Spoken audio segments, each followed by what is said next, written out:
Eu sou André Castilho e nós estamos aqui, quase terminando o CBM 2025, no podcast AMTB RTM Brasil.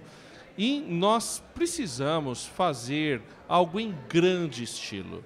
E grande literalmente porque tem várias pessoas aqui, nós temos vários pastores, e nós vamos fazer algo especial que faz parte do Fórum de Mobilização da Associação de Missões Transculturais Brasileiras.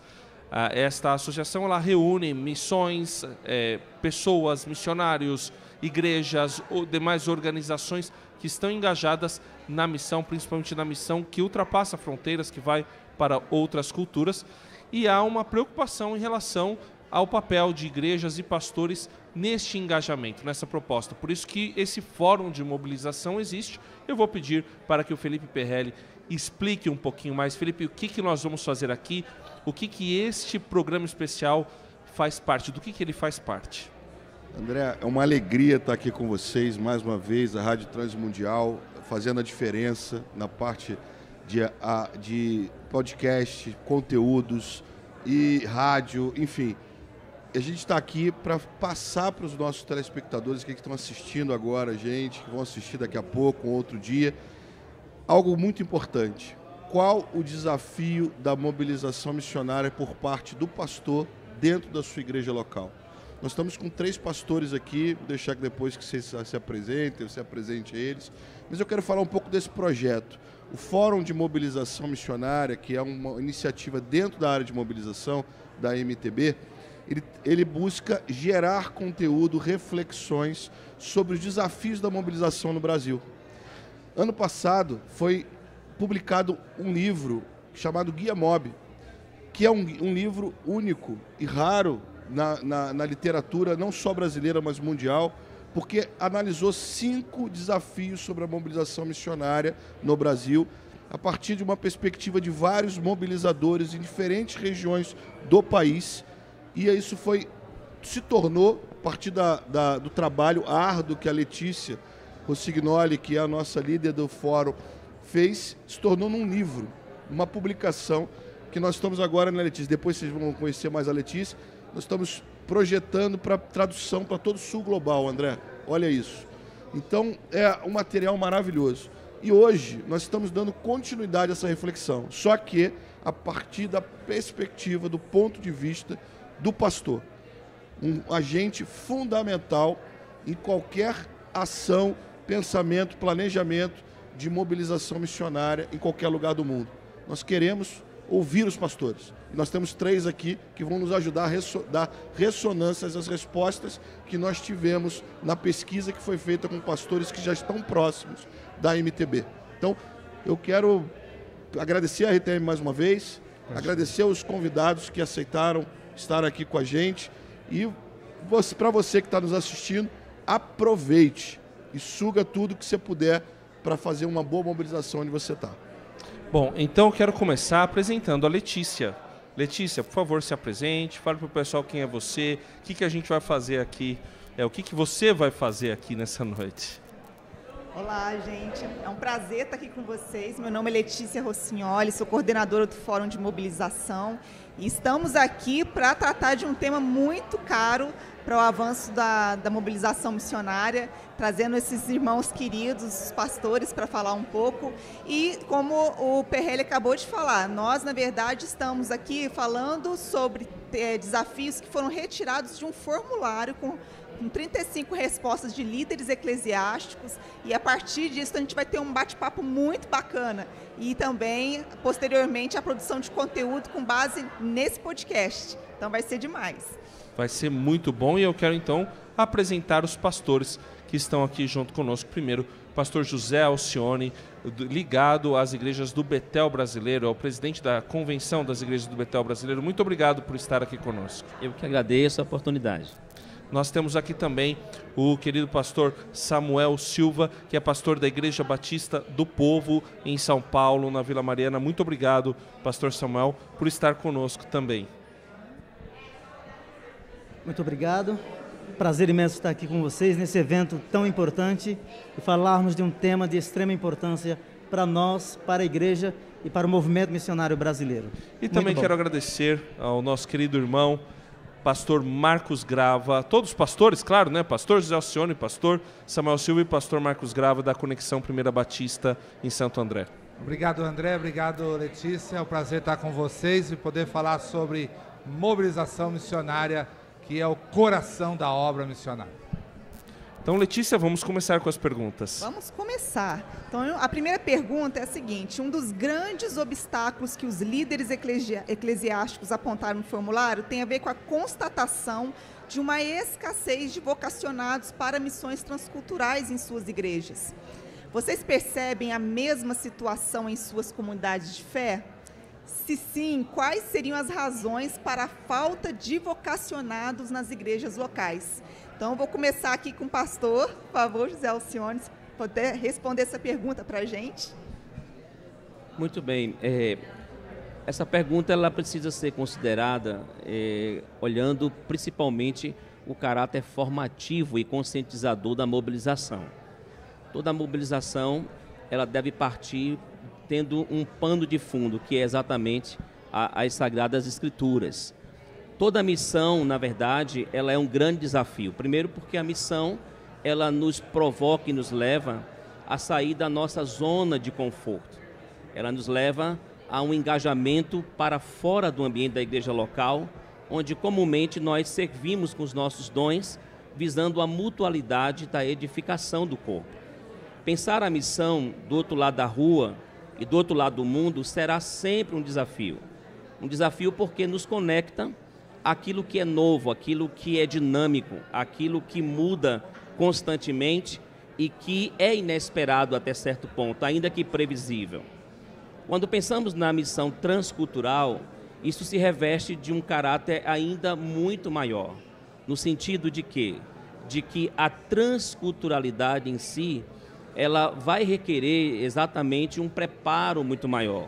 Ela vai requerer uma consciência da vocação, como nas demais frentes missionárias, mas ela vai implicar em uma série de outros fatores essenciais para que aquele vocacionado, uma vez mobilizado, ele se veja qualificado àquela resposta missionária para além de sua fronteira de cidade e de país. E isso o reveste de grandes desafios. Olhando um pouco o contexto onde eu estou situado, o contexto do Nordeste, quando nós pensamos na transculturalidade, já enfrentamos uma grande dificuldade, porque se olharmos bem ao nosso redor, a gente tem cerca de 6.000 contextos ainda não alcançados, no âmbito do sertão, por exemplo. E às vezes essa prioridade étnica, ela se apresenta com o seguinte nível de resistência. Se temos ainda assentamentos, 6.000 assentamentos tão próximos de nós, como pensar não prioritariamente e talvez gastarmos as nossas energias majoritariamente nesse contexto? E exatamente esse é um dos fatores, não é? E essa mobilização, então, ela precisa ser rompida nesse processo de prioridade étnica, trazendo à luz Atos 1:8, que é o princípio bíblico, não é? Olhando o todo da missão. Então, a mobilização começa com uma consciência bíblica que diz, tanto em Jerusalém, como em toda a Judéia e Samaria e até os fins da terra. E esse processo, então, ele precisa ser trazido para uma praticidade educativa, formativa de consciência, que parte do pastor, que se permite exatamente a colocar isso dentro de um programa educativo para a sua igreja. Isso precisa ser trazido também na sua liderança local, em todos os níveis. Isso precisa estar em todas as frentes de atuação da igreja local, como uma prática que integra da mesma forma que acontece o incentivo para o serviço dentro da igreja local. Considerado, então, obviamente, todos os cuidados que precisam serem adotados para pensar para além da sua fronteira de terra, de etnia, de país, de geografia e tudo mais. E frente a isso, cabe exatamente que essa mobilização ela precisa ser um ato de conscientização contínua. Não pode ser apenas programas isolados. Ela precisa ter um caráter que faz parte da dinâmica funcional da igreja, porque o progresso da revelação bíblica vai mostrar o propósito de Deus para todos os povos, e isso tem que ser resgatado nas pregações, resgatado no ensino e resgatado em todas as outras ações que a igreja local ela se propõe exatamente a fazer, não é?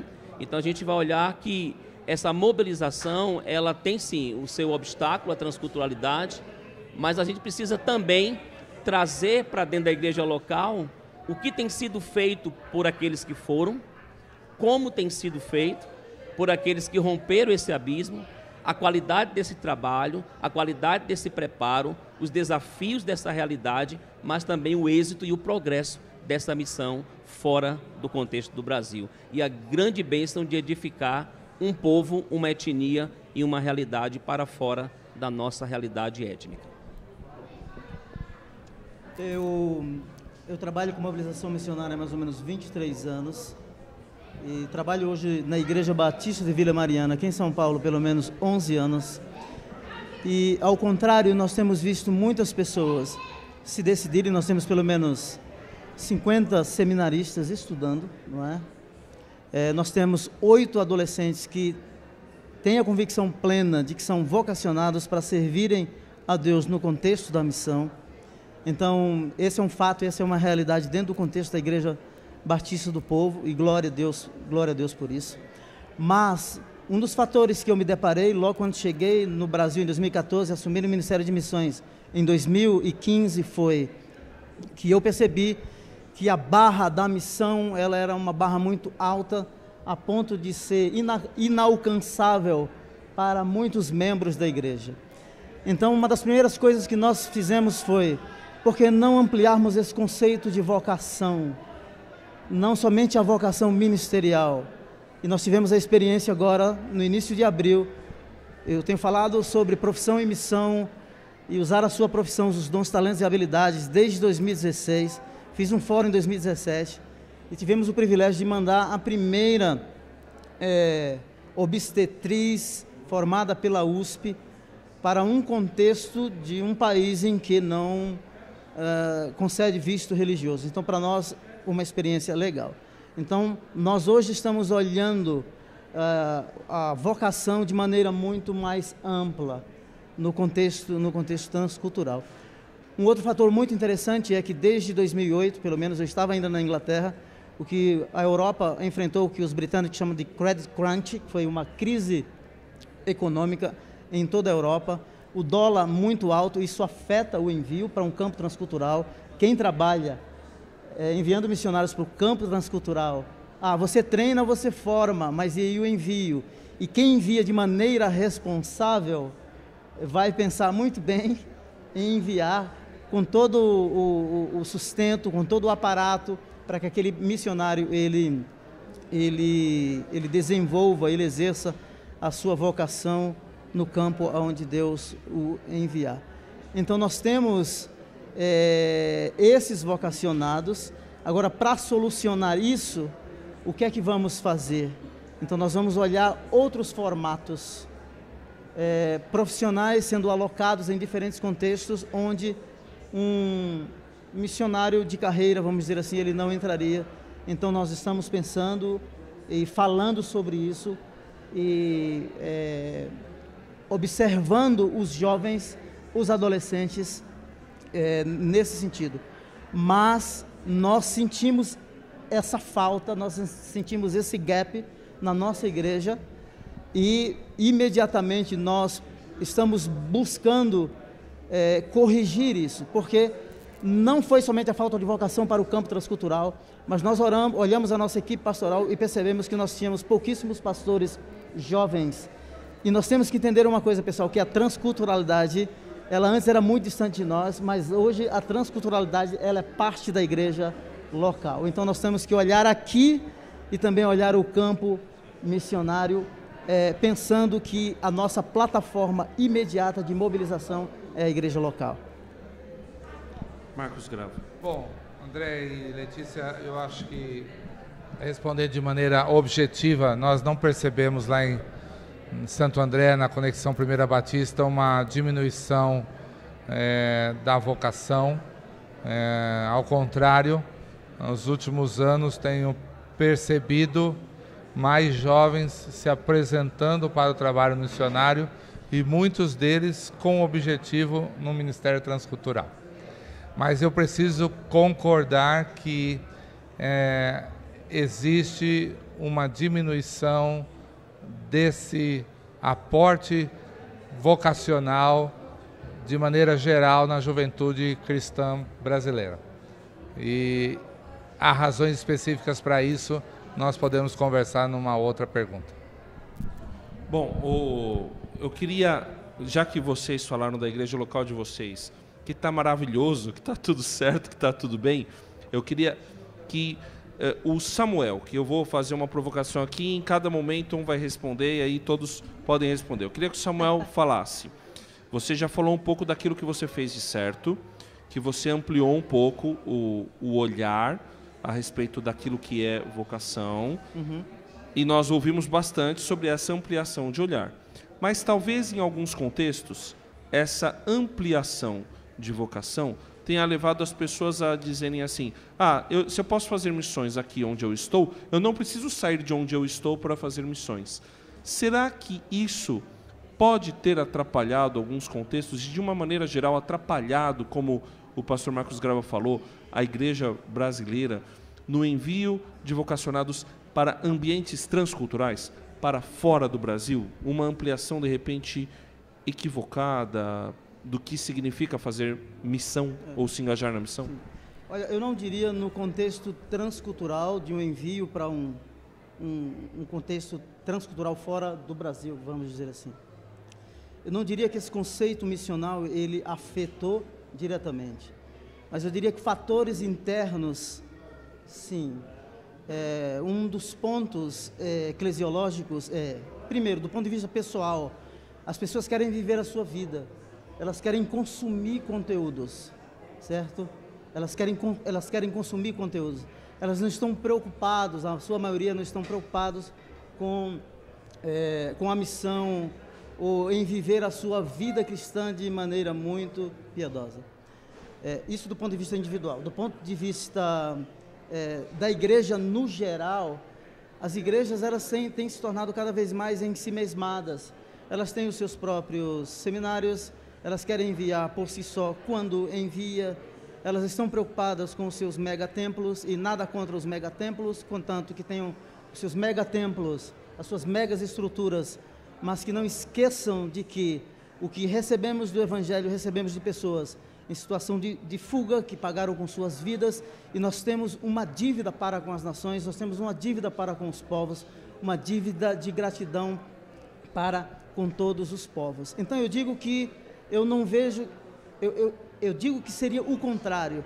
Se o conceito de igreja missional, ele estiver muito claro para as pessoas, o impacto será totalmente diferente. O Papa Francisco, quando visitou o mundo árabe, se foi constatado que tinham 130 mil católicos.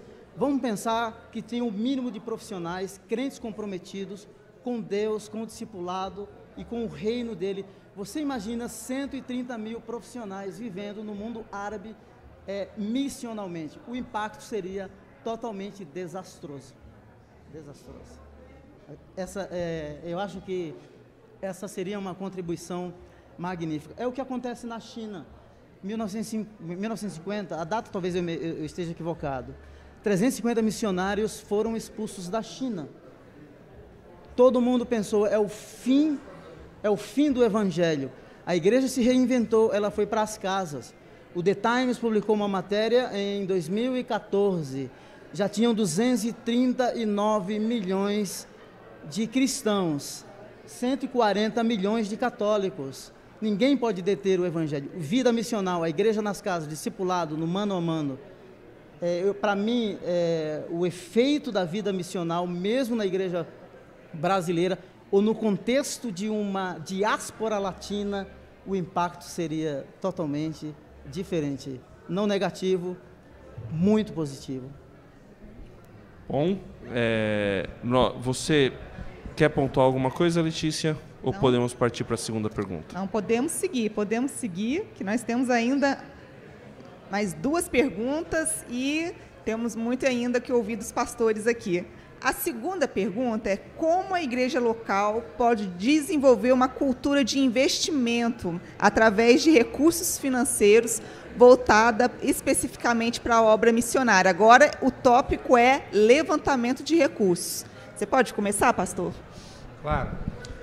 Bom, eu creio que cada comunidade pode encontrar a melhor forma de fazê-lo de acordo com o contexto que está. Nós temos igrejas em cidades grandes, com contextos econômicos mais favorecidos. Já temos igrejas em regiões mais periféricas. Eu penso que o valor, a quantidade do recurso não é o mais importante.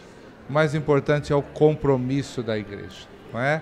Então, na obra missionária, como num todo, na vida cristã, nós não separamos e relativizamos igrejas grandes e igrejas pequenas. Para Deus o que importa são igrejas comprometidas e igrejas não comprometidas, não é? Então a sua igreja, independente do tamanho que seja, pastor, ela pode se envolver com a obra missionária, e isso não tem a ver com a quantidade de recursos que ela levanta, mas com a fidelidade dos irmãos na participação da obra missionária. E essa fidelidade começa com você, pastor. Começa com você, com a sua família, com a sua liderança, não é? Porque não adianta mobilizar financeiramente a igreja se você não dá o melhor exemplo, não é? Então, nós lá em Santo André temos algumas maneiras criativas, não é? Que nós encontramos para o contexto de Santo André. Então, talvez muitos não saibam, 46 anos atrás, Deus deu a visão ao nosso saudoso pastor Edson Queiroz de passarmos a ser uma igreja que não levantava mais uma oferta anual para a denominação, mas que mensalmente levantava recursos para a manutenção dos seus missionários. E isso foi uma mudança de paradigma, teve ali uma mudança de chave, e aí então a partir de 1980 a igreja começou a semanalmente falar sobre missões e mensalmente os membros e frequentadores colaborarem com a oferta missionária de fé, chamada OMF. Então isso passou a ser um dos pontos de virada no levantamento de recursos. Os anos se passaram, eu estou como pastor há 8 anos, e nós então há poucos anos criamos um projeto chamado Empreendedores em Missão. Chamamos profissionais liberais, pequenos, micro empresários que tivessem um negócio e que quisessem apostar, né? E ofertando para o reino, viriam seus próprios negócios sendo muito abençoados. E, obviamente, nós sabemos qual é o resultado disso, né? Aqueles que fielmente colaboram para um projeto missionário com os recursos da sua empresa, do seu negócio, eles estão vendo os seus negócios prosperarem, crescerem, e os recursos que eles estavam ofertando estão voltando com muito mais juros e correção para as suas empresas. Então nós criamos o projeto Empreendedores em Missão. O empresário da igreja escolhe os projetos socio-humanitários mantidos pelos missionários e colaboram com uma oferta por um período de 12 meses, e isso tem alavancado vários projetos humanitários. E aí, também nesse período de 8 anos, percebemos um espaço para a criação de um bazar missionário, porque a igreja tem muitas pessoas que gostam de colaborar com bens, com utensílios, com roupas, calçados, desapegando daquilo que está em casa. Nós brasileiros somos especialistas em cada vez mais acumular coisas em casas que nós não usamos. E aí nós criamos esse bazar, Letícia e André, e para a glória do Senhor, 2 vezes por ano, esse bazar tem arrecadado de 40 a 50 mil reais, apenas com utensílios, roupas, calçados, brinquedos, que são doados pelos membros da igreja, usados, e que são comprados pelos próprios membros da igreja a preços módicos, ou seja, uma dupla finalidade: abençoa as famílias e o recurso todo é gerado para a obra missionária. Vou pedir para que o pastor José Alcione agora responda sobre essa questão do investimento, dessa cultura que é necessário que seja desenvolvida. Eu concordo plenamente com o que o pastor traz, e eu diria que não tem tanto a ver com o ter, ou a quantidade desse ter. É preciso primeiro, nós pastores, desenvolvermos a consciência da generosidade, do desprendimento. E, claro, aquilo que nós acreditamos por ser bíblico, e nós iremos passar para os nossos membros de maneira formativa e educativa, nós precisamos ser os primeiros a darmos o exemplo disso, não é? Nós precisamos, a começar de nós, nossa família, a nossa liderança precisa tomar consciência disso e colocar isso em prática e poder influenciar em cadeia os seus liderados. Então, é um trabalho que ele toma volume, ele se concentra a partir de nós e ele vai reverberando em toda a igreja a partir da liderança influenciadora intencionalmente. Então, o princípio da generosidade, o princípio de que a contribuição é um privilégio, conquanto seja uma responsabilidade. Um privilégio porque Deus já nos tem dado, não é? E encorajar, então, aqueles de pouca posse e aqueles de mais posse. E unificar esse propósito intencionalmente, onde todos podem afirmar: eu quero fazer parte desse empreendimento do reino, por amor a Deus, para a glória de Deus, com o que Deus tem me dado.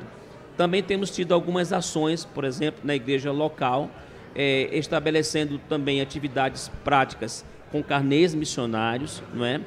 Bazares tem sido também uma opção muito positiva, com resultados de bons resultados financeiros. Um envolvimento periódico onde propomos aos nossos profissionais, médicos, psicólogos e outras áreas, que naquele mês eles reservem uma parte de seus atendimentos, inclusive monetariamente, e possa destinar esse recurso daquele atendimento, daquela sessão, daquela consulta, daquele propósito ali profissional, especificamente para o custeio da atividade missionária. E uma vez a cada semestre, uma feira de missões com impacto maior, que mobiliza não só a igreja local, mas busca ao redor parceiros que queiram fazer parte daquele empreendimento, inclusive rateando o resultado daquele empreendimento que é feito daquela ação. E isso tem dado muito certo no contexto da nossa igreja local, tem tomado volume também nas igrejas, no contexto da Grande João Pessoa, onde nós estamos, com cerca de 70 igrejas. Isso tem sido também como modelo para ser utilizado, e como diretor da convenção tenho incentivado essa prática aos colegas para um alcance maior. Eu diria que o problema está exatamente no coração. Ele precisa não ter ídolo além de Jesus e da consciência que temos que tudo vem dele e precisamos ser responsáveis para colocar isso viável. Samuel, como tem sido a experiência de vocês? Olha, a nossa experiência, a segunda pergunta, certo? Sim. Como a igreja pode desenvolver uma cultura de investimento? Nós temos um compromisso missionário que fazemos. A pessoa pode escolher uma contribuição mensal, 6 meses ou 12 meses. Tem pessoas que podem dar uma oferta única. Uma coisa que nós trabalhamos, que funciona muito, primeiro, nós não abusamos da bondade e da generosidade das pessoas. A gente não usa, a gente fala isso abertamente, nós somos muito claros, tá? Contribua conforme Deus colocar no seu coração. E toda oferta que é designada, que entra no caixa da Igreja Batista do Povo para missões, ela vai chegar na ponta. Por exemplo, se o Grava for um missionário da IBP, ele estiver no campo, ele receber a oferta, os proventos, o provento mensal dele, ele vai receber. Mas se o pastor Alcione mandar mais R$1.000 para ele, aqueles R$1.000 vai chegar no... Sabe por quê? Porque eu não sei o que é que o Grava está orando. De repente ele pegou, tem uma pessoa que estava com uma necessidade, ele pegou parte do sustento dele e dos filhos dele e contribuiu para alguém. E missionário faz muito isso. Então, a gente manda, porque a gente sempre fala isso, nós falamos isso para nós mesmos. Nós não queremos interferir naquilo que Deus está fazendo. Vou contar uma história muito curta.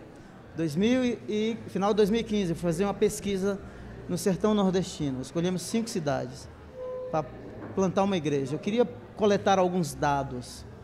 E coletei os dados, decidimos que era São Bento, o maior produtor de redes de dormir do mundo. Voltamos. Quando cheguei em São Paulo, o pastor Jonas estava viajando.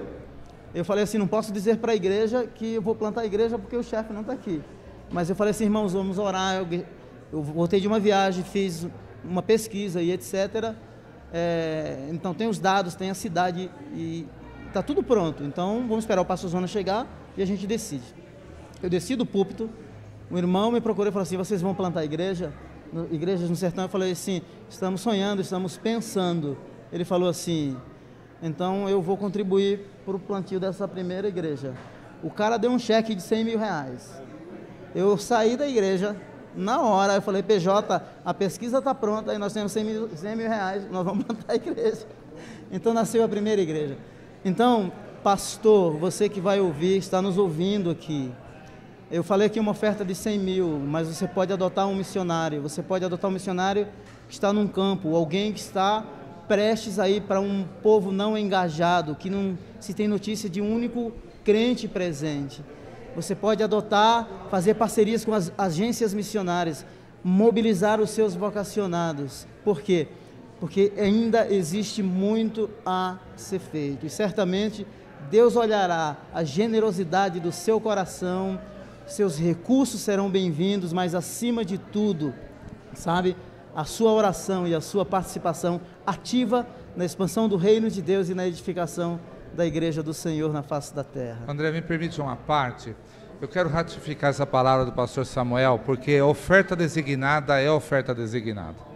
Então, a igreja tem seus projetos, tem seus missionários, mas se alguém da igreja chega ali e coloca no envelope um recurso e diz que é para tal lugar ou para tal povo, nós não devemos inventar.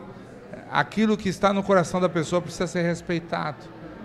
Então a gente precisa entender que Deus move o coração das pessoas conforme Ele deseja. E às vezes o pastor quer ser o que vai decidir como vai ser utilizada aquela oferta. Pastor, respeite o que está no coração da sua membresia. Não é? Se eles estão sentindo no coração de ofertar em direção, encontre. Muitas vezes chega um envelope com o nome de um povo, de um país, nós não temos missionários. Nós vamos atrás, encontramos e fazemos a oferta, porque era aquilo que estava no coração. E o que acontece é que Deus manda mais recursos para os outros missionários. Agora, isso só vai acontecer, meu querido pastor e colega, se nós ensinarmos a igreja a ofertar. Eu cansei, André, de andar por igrejas no Brasil, como preletor em conferências, em cultos missionários, e me dava assim muita dor no coração quando chegava no momento da oferta. O líder de louvor pegava o violão, se aproximava do microfone e dizia: nós vamos cantar um canto que você pode sair do seu lugar e entregar a sua oferta. Pastor, isso não é momento de ofertas. Nós precisamos ensinar a igreja por que oferta, por que ela deve ofertar. Então, às vezes, com medo de nos parecermos com aquelas aberrações, nós acabamos indo para um outro extremo e deixamos de ensinar que a palavra de Deus é rica em admoestações e orientações sobre a importância de ofertar, por que isso é feito e como sim nós seremos abençoados quando formos fiéis. Então, pastor, ensine a sua igreja a ofertar, dedique alguns minutos do seu culto, abra a palavra de Deus, mostre na Bíblia qual é a importância e a obrigação que nós temos como dispenseiros, mordomos, de ofertar para o reino. Bom, vamos para a terceira pergunta então, Letícia. Qual a terceira questão que a gente coloca aqui para os nossos pastores? Só uma coisa também que eu queria frisar dessa segunda pergunta que apareceu no formulário, são pastores que fazem várias iniciativas de captação de recursos e aí reenviam esses recursos para os missionários, mas isso é feito de uma maneira que pode ser que naquele mês o missionário ganhe X, no outro mês talvez metade do X, ou no outro mês 2 vezes, entendeu? Sabe, ofertas que são oscilantes. E como é importante que a igreja, como fonte primária, retire dos seus dízimos, dentro do seu orçamento, tenha, então, um compromisso com a obra missionária, de tal forma que, lá na ponta, ninguém seja afetado caso qualquer iniciativa de recurso, como um bazar que nós também fazemos na nossa igreja, às vezes não dá aquela meta que a gente queria, mas isso não pode afetar a família missionária que está na ponta. Então, essa também é uma questão que a gente gostaria de colocar aqui. Nós somos mantenedores da obra missionária. Isso quer dizer que há uma constância e que lá na ponta as pessoas esperam pelo sustento mensal que lhe é designado, né? Eu costumo dizer que a família pastoral se alimenta todos os dias, todos os meses, e deve ser nossa responsabilidade pensá-lo a longo prazo. Sim, amém. Então vamos para a terceira pergunta. De que forma a igreja pode ampliar a conscientização missionária em toda a comunidade de fé? Existem barreiras internas como desinteresse, falta de visão, prioridades concorrentes que dificultam o engajamento missionário? E aí, vou começar agora com o pastor Samuel. Legal. Obrigado. Uma excelente pergunta. O que é que nós fazemos na Igreja Batista do Povo? Eu acho que eu posso contar um pouquinho da minha história. Eu sempre quis servir a Deus. Eu me entreguei 1 ano e 2 meses depois da minha conversão. Eu estava na missão Antioquia, lá no Vale da Bênção. Então, eu vivi isso a minha vida inteira. Eu quis servir com pureza de coração. Cara, com 7 anos de convertido, eu tinha feito uma graduação e feito um mestrado em Perdizes. É muita coisa. Aí fui para a Inglaterra aprender uma língua. Cara, teve uma hora que eu estava estressado, estava arrebentado. O que a igreja aqui em São Paulo queria. E eles sabem que eu falo isso. Eles queriam relatório, eles queriam resultados. É porque não tinham também a experiência. Quando eu voltei arrebentado com burnout, depressão, que eu assumi, nós mudamos isso. Para nós, o mais importante é a pessoa. Para nós e para a igreja, o mais importante é o missionário. Então a gente estabelece essa relação próxima do missionário com a igreja local. Nós colocamos no vídeo, nós colocamos no Zoom. Eles falam nas nossas conferências. Por quê? Porque imagina só, a igreja recebe... Gente, quem não gosta de receber o parente, o irmão, em dias de festa? Então, você que tem os missionários, traz para a conferência, coloque-os para falar. A igreja se vê nele. Isso é lindo, a igreja, eu sou parte disso aqui. Então a gente trabalha dessa forma, trazendo essa consciência, e nós fazemos o Grava Pregolá, 2 semanas atrás. Mas nós tivemos 2 famílias, uma do Amazonas e outra lá do sertão da Paraíba. E a igreja vibra com isso, porque eles assim, eu estou me identificando, olha para onde vai o meu recurso, olha onde vai as minhas ofertas. Então nós trabalhamos assim, nós quebramos essa separação. O relatório não é mais importante. O mais importante para nós são as pessoas, são os nossos missionários e numa boa relação com a igreja local. José Alcione. Eu diria que a importância de essa conscientização ela precisa acontecer, e aí o senso, o que Samuel traz, o senso de pertencimento, em quem a igreja, por quem a igreja está orando, com quem a igreja está comprometida, o que essa pessoa está fazendo, e como ele se encontra, esse senso de pertencimento.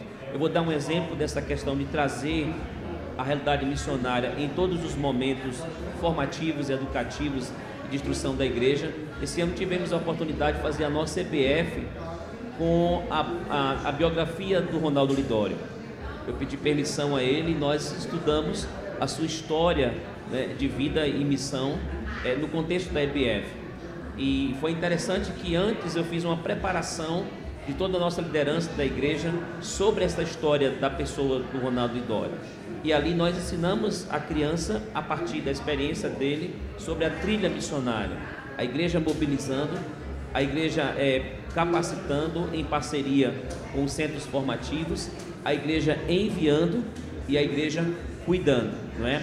E essa experiência foi impactante, tanto das crianças, interessante que ao término da EBF, nós perguntávamos, o tema foi, um missionário eu quero ser, e eu perguntava para elas, o que você quer ser, não é? E elas, unânime, querendo ser um missionário. Então, esse princípio que ele é introduzido e de forma natural, que ele é bíblico, porque ele precisa ser ensinado, porque ele precisa estar na realidade, não pontual apenas. Os simpósios, conferências, estruturas mais abrangentes, elas são reforçadores ao longo do ano no programa, e elas são importantes, porque elas são o momento ou o espaço de aproximar desafios que estão longe da proximidade e também refletir como estamos fazendo e o que precisamos melhorar. Mas é preciso essa consciência plena, contínua, ao longo do ano, em todos os programas que a gente pode colocar, trazendo essa consciência do dia a dia e essa pessoa levando isso para a universidade, para o seu trabalho, esse senso de responsabilidade com o reino de Deus, com a evangelização e com o propósito da missão. Marcos Grava. Olha, eu diria o seguinte, não há segredo. Se não saturar a igreja semanalmente, não tem milagre. Então não pense que a igreja A, B ou C, que tem um bom número de missionários vocacionados e recursos para a obra missionária, faz isso porque tem alguns membros mais especiais naquela igreja do que na sua.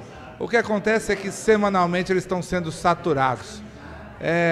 Fica aqui a palavra de um missiólogo canadense chamado Michael Goin, autor do livro Igreja Missional, Luz para as Nações. Ele diz que uma igreja se conhece por 13 marcas, uma igreja missional. E a marca número 1 dessa igreja missional é um culto que fomenta a visão missional da igreja. Em outras palavras, as pessoas entram pela porta da sua igreja e elas percebem no ambiente que aquela é uma igreja missional. No que se prega, no que se canta, pelo que se ora, como se oferta, enfim, todo culto gira em torno do alcance daqueles que estão sem Cristo. Isso só acontece se o pastor for intencional. Então, se o pastor delega isso para outra pessoa e ele não participa, uma coisa que o pastor Edson Queiroz sempre ensinava é que missões têm que estar no peito do pastor sênior. Se há um pastor de missões, como no caso aqui, para a Igreja Batista do Povo tem uma oportunidade de ter um pastor exclusivamente para a obra missionária, isso só funciona porque o pastor sênior, pastor Ivênio Soler, está à frente da igreja com a mesma vocação. Ele está ali. Eu me lembro um dia, André e Letícia, eu fui pregar numa conferência missionária no interior de São Paulo, e eu cheguei ali, fui recebido pelo pastor de missões, né, muito bem acolhido, e aí antes de começar o culto eu perguntei, onde está o pastor presidente, eu gostaria de cumprimentá-lo. Desculpa, pastor, ele aproveitou que o irmão vinha pregar e ele deu uma saída, foi atender um outro convite. Quer dizer, qual é a imagem que esse pastor passou para a igreja? Conferência missionária para mim não interessa, né? Eu não tenho muito interesse nisso. O pastor de missões cuida e eu vou atender outros convites. Se o pastor titular, junto com os líderes de missões ou o pastor de missões, não segurar essa visão para a igreja, como se faz com qualquer outra coisa, então ela não vai ter sucesso nesse processo. Eu queria colocar uma questão aqui, Letícia, para o pastor Alcione, baseada numa fala dele, que na verdade ele falou algo que eu já ouvi em algum lugar, pastor Marcos Grava, sobre tanto em Jerusalém quanto na Judéia e até os confins da terra, ao mesmo tempo, né? Você já ouviu isso em algum lugar, pastor Marcos Grava? A gente sabe aí, isso era algo, não foi ele que inventou isso, claro, mas o pastor Edson Queiroz falava bastante sobre isso. É uma questão provocativa. Eu já ouvi pessoas falando que uma igreja precisa ter foco, porque quando ela vai trabalhar em tudo ao mesmo tempo, ela acaba não trabalhando muito em profundidade. Eu quero saber, principalmente você, mas se de repente alguém quiser dar um complemento rápido para isso, se isso se aplica a missões. De repente aquela igreja, ela vai trabalhar, beleza, a nossa missão vai ser cuidar dos necessitados aqui da rua, então a gente não vai se preocupar com a Samaria e nem com os confins da terra. Nós estamos fazendo a nossa parte aqui e outros vão fazer a parte, aqueles que estão mais próximos de outros, cada um naquela igreja local lá vai fazer sua parte. Você acha que isso é uma visão correta?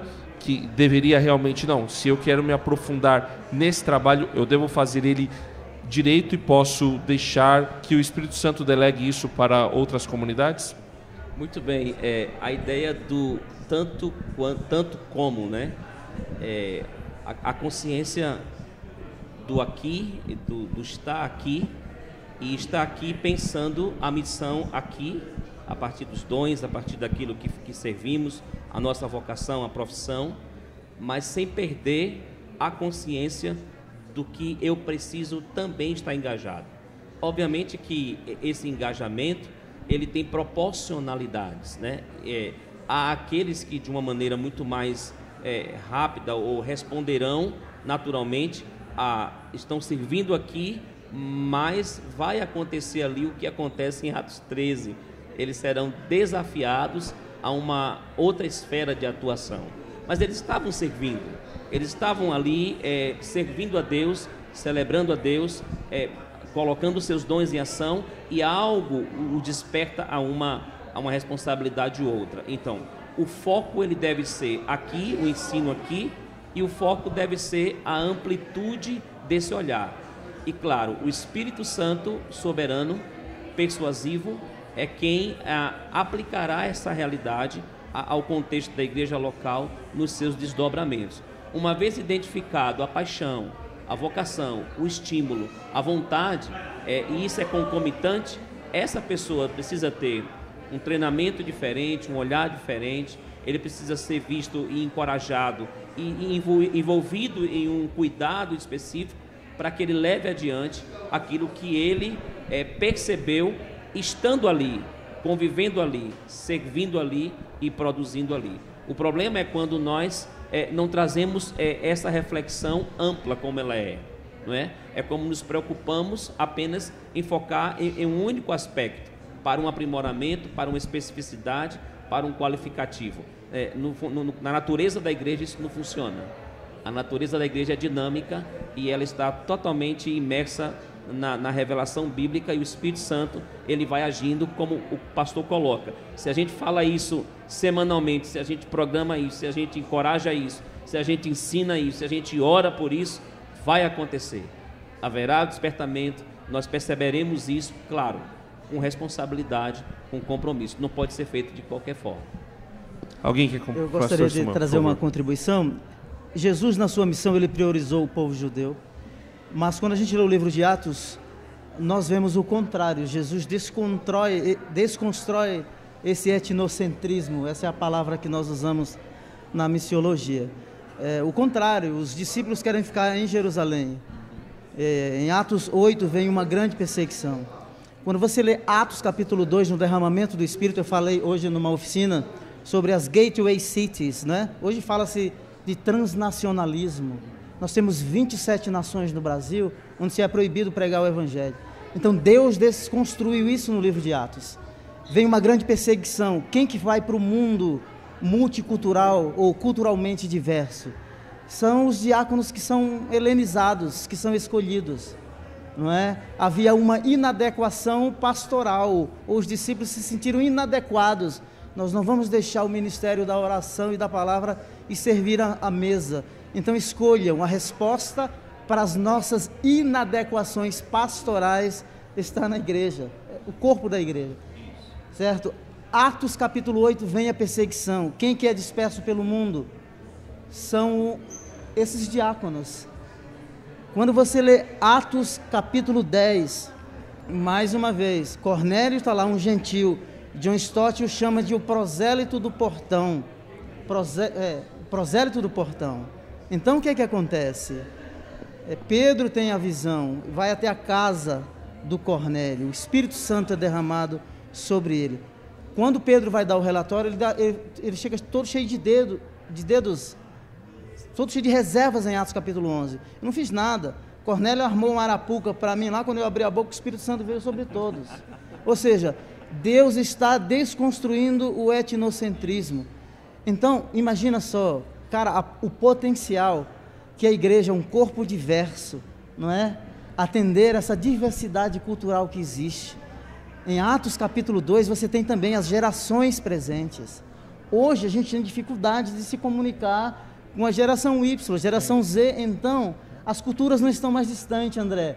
As culturas estão dentro do mesmo ambiente. Nós precisamos fazer transposição cultural. Essa geração, cara, eles navegam, a maioria deles falam inglês. Essa galera vai para o mundo e nós temos que colocá-los para voar, para chegar lá na ponta, entendeu? Então essa ideia, vou alcançar somente um grupo, vou trabalhar com um grupo X, olha para o corpo, não é? E ali não havia só uma cultura, haviam várias culturas, 16 povos em Atos capítulo 2. Então a beleza do reino de Deus, essa coloração racial, se assim eu posso dizer, isso é lindo, esse é o reflexo do sacrifício de Jesus. Ele comprou para Deus gente de toda a tribo, língua, povo e nação. E mais, só uma palavrinha: o reino de Deus não segrega, o evangelho não separa, não põe branco e preto de um lado. Nós somos filhos de um mesmo Pai e temos a liberdade de sentarmos ao redor da mesma mesa. É isso que o evangelho faz. É bonito o evangelho demais, né, pastor Marcos Grava? Não sei se alguém quer dar mais algum complemento. Letícia? Uma das coisas também que nós pensamos, e aí assim, vou até falar com o pastor Marcos Grava, que já fizeram contribuições, é que as novas gerações, enquanto estão na igreja, durante a semana também consomem, se deixam ser influenciados por outros pastores que têm outras agendas, né? Como que vocês conseguem, o pastor Marcos Grava acabou de falar que saturando, todo domingo ali falando, mas como lidar com as outras agendas que vocês acabam percebendo que estão entrando na agenda da igreja, e isso faz com que a conscientização missionária possa ser afetada? Bom, graças a Deus não é o meu caso, mas eu fico bem preocupado com os meus colegas que são mais ciumentos, né? Porque hoje as pessoas não têm mais um pastor, eles têm dezenas de pastores, não é? E a grande maioria nunca chegou perto deles, não deu nenhum abraço, só estão nas suas telas, nas suas redes. Mas eu tinha dito no começo que a gente poderia falar numa outra pergunta sobre qual é a causa em que em muitos lugares parece que cessou o chamado, não é? Graças a Deus, nas igrejas aqui mencionadas, não, por todos esses motivos que nós falamos. Mas eu preciso ser bem franco e dizer que em alguns lugares, sim, nós podemos ver pelos números que não se apresenta mais vocacionais, não é?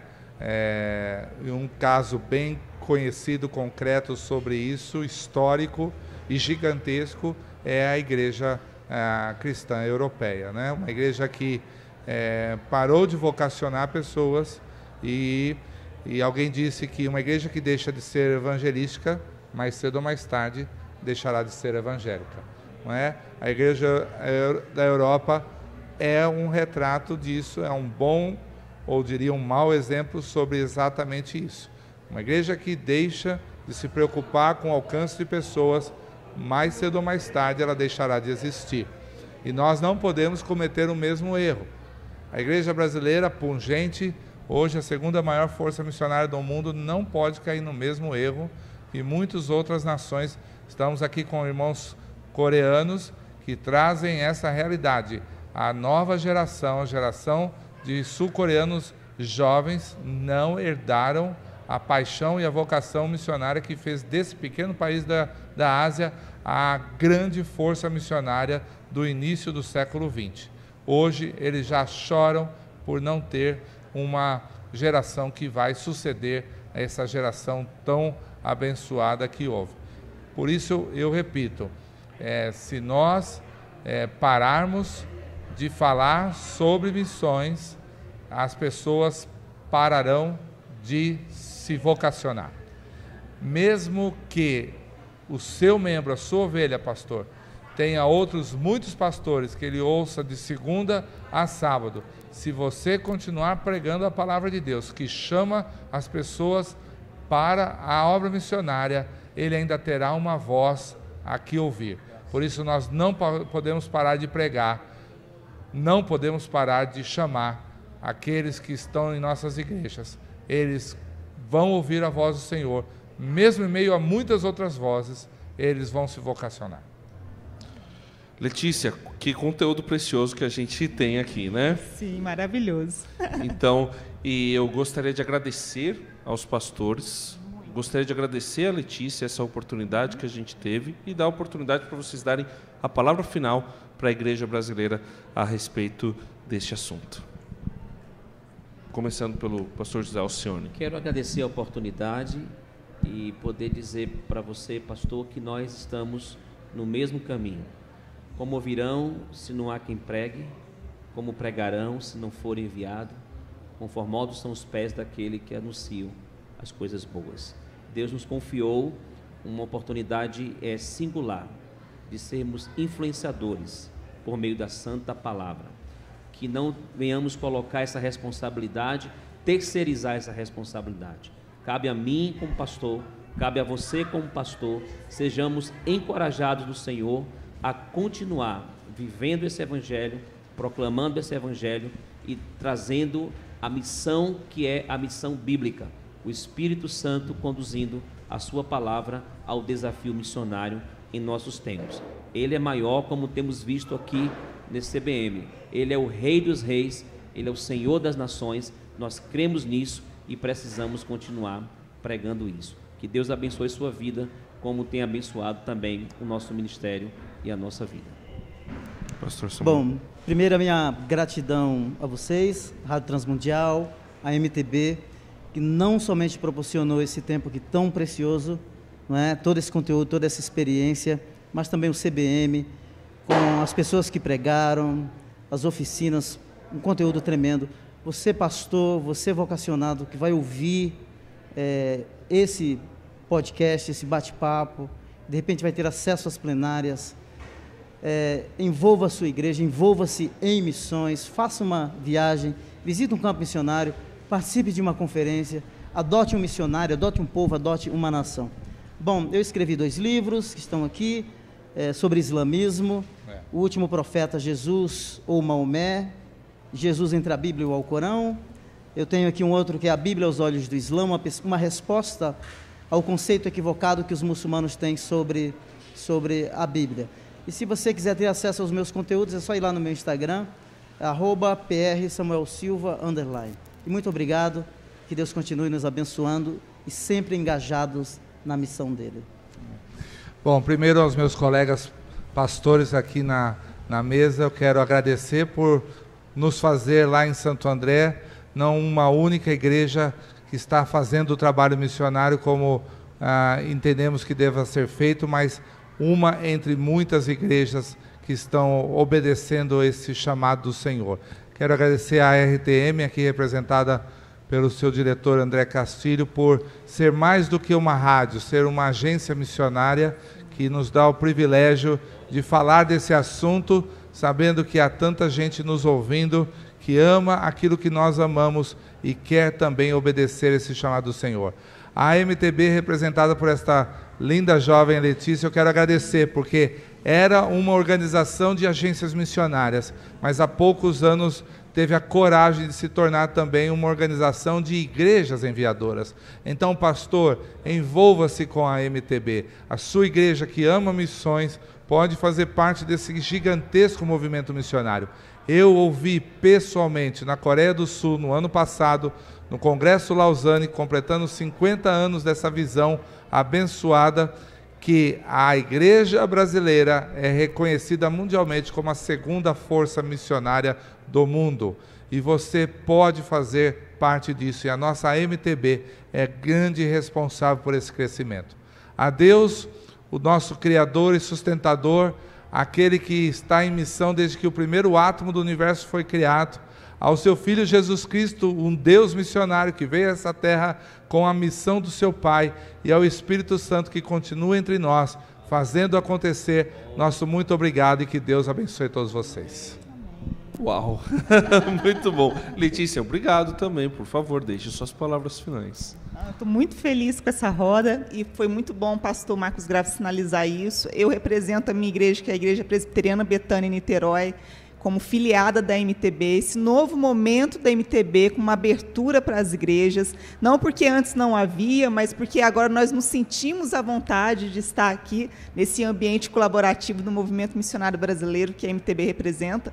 Então, assim, é um prazer participar. Sou esposa de pastor, então eu entendo, líder de missões, esposa de pastor, eu entendo completamente aqui as realidades colocadas e, assim, o espaço que a gente está tendo aqui no CBM, nós queremos avançar nisso, próximo CBM 2028, queremos mais pastores aqui, mais pastoras, esposas de pastores aqui, para a gente conversar mais sobre o cotidiano da igreja. E aqui, no solo da igreja local, com certeza, incubadora de vocações, com certeza aquela que envia e aquela que pode fazer o melhor acompanhamento também nesse sentido.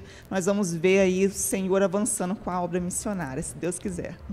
E eu, André Castilho, me sinto também muito honrado de fazer parte desse movimento missionário. A RTM Brasil se sente muito honrado de ser afiliada à MTB e ser parceira dessas igrejas aqui e que estão aqui representadas. Muito obrigado, que Deus continue abençoando você e envolva-se na missão de Deus, porque, como já foi dito, quem não se envolve na missão está deixando de lado o discipulado do Senhor Jesus. Aqui André Castilho, diretamente do CBM 2025, no podcast AMTB RTM Brasil, também neste Fórum de Mobilização Missionária.